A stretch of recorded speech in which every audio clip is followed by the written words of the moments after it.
പരിശുദ്ധാത്മാ പറയണമെന്ന് വെച്ചാൽ നിങ്ങളെ ക്രിസ്തുവിൽ നിന്ന് ദൈവം ഉദ്ദേശിക്കുന്നത് നിങ്ങൾ ഉദ്ദേശിക്കണമെന്നാണ് പറയണത്. മനസ്സിലായ? ക്രിസ്തുവിൽ നിന്ന് ക്രിസ്തുവിനെ കൊണ്ട് ദൈവം ഉദ്ദേശിക്കുന്നത് നിങ്ങൾ ഉദ്ദേശിക്കണമെന്നാണ്. എന്താ കാര്യം? ഒരു മനുഷ്യൻ്റെ ആത്മരക്ഷയും അതിൻ്റെ വളർച്ചയും. ഇതിനു വേണ്ടിയാണ് നിങ്ങൾ ക്രിസ്തുവിനെ ആസ്പദം വെക്കണമെങ്കിൽ നമ്മൾ ഇന്ന് പറയുന്ന പല കാര്യങ്ങളും എന്താണ്, നമ്മൾ വിചാരിക്കുന്നതിന് മുമ്പ് തന്നെ ഈ വിഷയത്തിൽ നമ്മൾ തീരുമാനം ഉണ്ടാകും. ഞാൻ എപ്പോഴും അമ്മയുടെ കൂടെ നടക്കുന്ന ഒരാളാണ്. ചിന്തിച്ചും ആലോചിച്ചും പറഞ്ഞും അമ്മയോട് സംസാരിച്ചും ഒക്കെ ഞാൻ എപ്പോഴും അമ്മയോട് ചോദിച്ചിരിക്കുന്ന കാര്യങ്ങളെല്ലാം എൻ്റെ മനസ്സിലെപ്പോഴും പരിശുദ്ധ തോന്നിയിരിക്കുന്നത് ഈ ക്രിസ്തു രഹസ്യങ്ങളുടെ ഒരു കുറേ താക്കോൽ അമ്മയുടെ കയ്യിലുണ്ടെന്നുള്ളതാണ്. ക്രിസ്തു രഹസ്യങ്ങളുടെ മറിയത്തെ ഏറ്റവും നല്ല രൂപം എന്ന് പറയുന്നത് ഒരു കൂട്ടം താക്കോൽ പിടിച്ച് നിൽക്കുന്ന ഒരു ലേഡിയുടെ രൂപമാണ്. എന്താ കാര്യം? ക്രിസ്തുവിൻ്റെ രഹസ്യങ്ങളെ വെളിപ്പെടുത്താൻ പറ്റിയ ദൈവം കൊടുത്ത കുറേ താക്കോലുകളുണ്ട് മറിയത്തിൻ്റെ കയ്യിൽ. മറിയമാണ് ഇതിനൊക്കെ എല്ലാം ബെസ്റ്റ്. ഇപ്പം ഞാൻ നിങ്ങളോട് പറഞ്ഞ വചനം ഞാൻ നേരത്തെ പറഞ്ഞില്ലേ, വേണ്ട സമയത്ത് അതെനിക്കിപ്പം കിട്ടിയതായിരുന്നു. ഞാൻ ഇങ്ങോട്ട് പോരാൻ നേരത്ത് കിട്ടിയാണ്. വേണ്ട സമയത്ത് ഹെബ്രായർ 4:16 വായിച്ച്.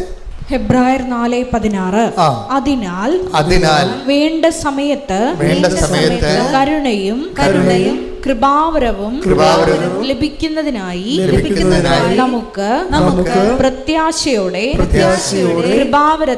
കൃപാവരത്തിന്റെ സിംഹാസനത്തെ സമീപിക്കാം. അപ്പോൾ വേണ്ട സമയത്ത് ഉതകാൻ വേണ്ടി ഇപ്പം കാര്യങ്ങളൊക്കെ ശരിയാണ്, പക്ഷെ വേണ്ട സമയത്ത് ഉതകത്തില്ലെന്ന് പറയത്തില്ലേ? ചില ആൾക്കാരെ കുറിച്ചുള്ള കമൻ്റ് അതാണ്. ആൾ കൊള്ളാം, ആൾ കഴിവുള്ളവനാണ്, പക്ഷെ വേണ്ട സമയത്ത് ഉതകത്തില്ല. അതാ മനുഷ്യരാശിൻ്റെ നമുക്ക് എല്ലാവരുമൊക്കെ ഉണ്ടാകും, നമുക്കും ആസ്തി പദ്ധതിയൊക്കെ ഉണ്ടാകും, പക്ഷെ വേണ്ട സമയത്ത് നമുക്ക് ഉതകത്തില്ല. ഇത് ഒരു ജീവിതത്തിൻ്റെ ഒരു പ്രശ്നമാണ്.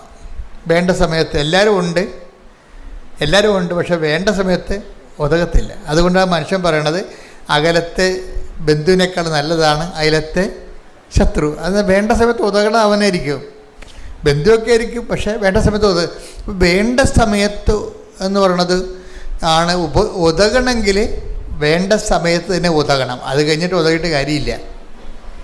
ഇപ്പം ഒരു ചേട്ടൻ ഒരു ദിവസം എന്നോട് പറഞ്ഞേ, എൻ്റെ അച്ഛാ, ഇതിനിപ്പം നമ്മുടെ മെഡിക്കൽ സ്റ്റോറിൽ ഒക്കെ വളരെ വില കുറവാണ് ഈ മരുന്നിന്. പക്ഷേ എൻ്റെ അമ്മയ്ക്ക് ഈ രോഗം വന്നപ്പോഴേ ഈ മരുന്ന് ജർമ്മനിയിലേ ഉണ്ടായിരുന്നുള്ളൂ. അത് ഞങ്ങൾ വരത്തിച്ചിട്ട് ബോംബെയിൽ എത്തിയായിരുന്നു. അപ്പോൾ അമ്മ മരിച്ചു പോയെന്ന്. വേണ്ട സമയത്ത് ആ മരുന്നുണ്ട്, അവരെത്തിച്ചതാണ്. ഇന്ന് ചന്തയിൽ ഇങ്ങനെ ഏത് ചെന്ന് ചോദിച്ചാലും കിട്ടണ മരുന്ന് ഒരു കാലത്ത് അന്ന് അയാൾ കരയണാണ്, സങ്കടപ്പെട്ട് പറഞ്ഞാണ്, ഈ മരുന്ന് ഇന്നത്തെ പോലെ അവസാനം ഉണ്ടായെങ്കിൽ എൻ്റെ അമ്മ ഇന്നും ഉണ്ടായനാണ്. എൻ്റെ കാര്യത്തിൽ വേണ്ട സമയത്ത് അത് ഉതകില്ലെന്ന് അയാൾ പറയണത്. അപ്പോൾ എന്തുകൊണ്ട് ഇല്ല എന്നല്ല പ്രശ്നം, വേണ്ട സമയത്ത് ഉതകുകയാണ്. അപ്പോഴീ വേണ്ട സമയത്ത് നമുക്ക് ഉതകാൻ വേണ്ടിയാണ് ദൈവം എന്താണ് ക്രിസ്തുവിനെ അയച്ചിരിക്കുന്നത്. ഫ്രീഡില്ലേ? ക്രിസ്തുവിനെ അയച്ചതിൻ്റെ ഒരു ലക്ഷ്യം എന്താ? വേണ്ട സമയത്ത് നമുക്ക് ഉതകുക, വേണ്ട സമയത്ത് വേണ്ട കാര്യത്തിന് ഉതകുക. അതുകൊണ്ട് എന്താ പറയണത്, അതിന് നമുക്ക് കുറേ സാധനങ്ങൾ വേണം. ഒന്ന്, വേണ്ട സമയത്ത് ഉതകണമെങ്കിൽ എന്ത് ചെയ്യണം? നമുക്ക് കുറേ കാര്യം റൈറ്റ് ഓഫ് ചെയ്ത് കളയണം. അതാണ് വേണ്ട സമയത്ത് കരുണ കിട്ടണം. കരുണയെന്ന് പറഞ്ഞാൽ എന്താണ്? മേഴ്സി എന്ന് വെച്ചാൽ ഗ്രേസാണ് കരുണ. ഗ്രേസ് എന്ന് പറയുന്നതിൻ്റെ ഉദ്ദേശം രണ്ട് കാര്യങ്ങളാണ്. ഒന്ന്, ഗ്രേസ് ഒരു ഫ്രീ ഗിഫ്റ്റാണ്. ക്രിസ്തുവിലൊരു ആൾ വിശ്വസിക്കുമ്പോൾ തന്നെ ദൈവം അലോട്ട് ചെയ്യുന്നതാണ് ദൈവത്തിൻ്റെ പവർ ഓഫ് ഗോഡ് എന്ന് പറയുന്നത്. ഇതിൻ്റെ ഏറ്റവും വലിയ ഗുണമെന്ന് പറയുന്നത് പാപം ചെയ്യാതിരിക്കാനുള്ള കഴിവാണ്. നമ്മൾ അതിനെക്കുറിച്ച് ചിന്തിക്കാറ് പോലും ഇല്ല. നമ്മൾ കൃപാവരം എന്നൊക്കെ പറയുമെങ്കിലും കൃപാവരത്തിൻ്റെ അൾട്ടിമേറ്റ് ഉദ്ദേശം എന്താണെന്നറിയാമോ?